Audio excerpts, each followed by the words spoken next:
अब एक बार हम लास्ट में प्रोटिस्टा किंगडम के सारे एग्जाम्पल देख लेते हैं जो इम्पोर्टेंट एग्जाम्पल हैं और जो एनसीईआरटी में दिए हुए हैं। तो एग्जाम्पल्स ऑफ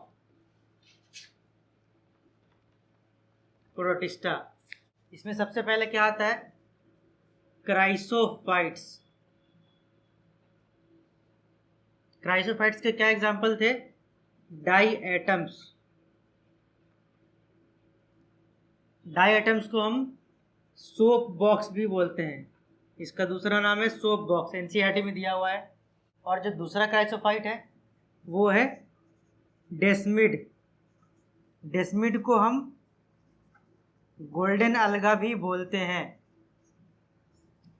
दूसरा प्रोटिस्टा है डीनोफ्लैजिलेट।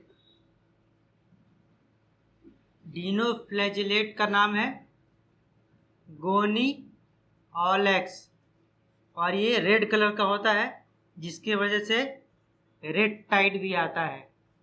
और ये जो रेड टाइड आता है ये टॉक्सिक होता है और ये मरीन एनिमल्स को किल कर देता है, मार देता है। तीसरा प्रोटिस्टा जो है वो क्या है? यूग्लिनॉइड्स। और यूग्लिनॉइड्स का एग्जाम्पल क्या है? यूग्लिना। और जो चौथा है वो कौन सा है? Slim moulds. और इसका जो एग्जाम्पल है उसको भी हम स्लिम मोल्ड्स ही बोलते हैं। इसके बाद जो प्रोटिस्टा का लास्ट कैटेगरी है वो है प्रोटोजोआ, और उसके भी 4 कैटेगरी होते हैं फर्दर। जो लास्ट कैटेगरी है कौन सा है? प्रोटोजोआ।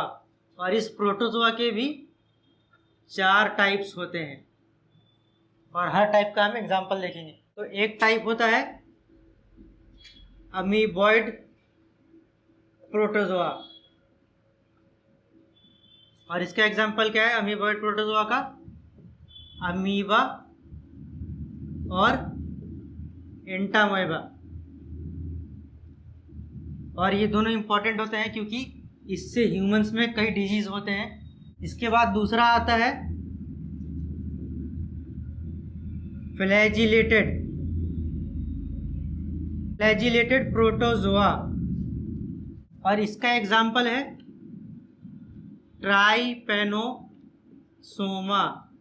फ्लैजिलेटेड प्रोटोजोआ का एग्जाम्पल क्या है? ट्राइपेनोसोमा।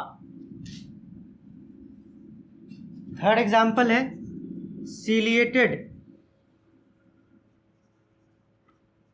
सीलिएटेड प्रोटोजोआ, और सीलिएटेड प्रोटोजोआ का एग्जाम्पल है पैरामीशियम। और इसकी लास्ट कैटेगरी है स्पोरोजोआ। इसको स्पोरोजोआ इसलिए बोलते हैं क्योंकि ये इनके लाइफ साइकिल में एक स्पोर लाइक स्टेज होता है और वह इन्फेक्टिव स्टेज होता है जिसकी वजह से ह्यूमंस में डिजीज होती है। जैसे कि एग्जांपल है मलेरिया, और इसका एक एग्जांपल क्या है? मलेरिया डिजीज़ का नाम है, डिजीज़ का एग्जांपल है। और जिस ऑर्गेनिज्म से डिजीज़ होती है उसको हम बोलते हैं प्लाज्मोडियम। प्लाज्मोडियम कई तरह के होते हैं, 3 तरह के, जो मोस्टली जो डिजीज़ कॉजिंग होते हैं ह्यूमन में वो 3 तरह के होते हैं। और उनमें भी जो सबसे ज़्यादा डेंजर होता है वो होता है प्लाज्मोडियम फैल्सीपेरम।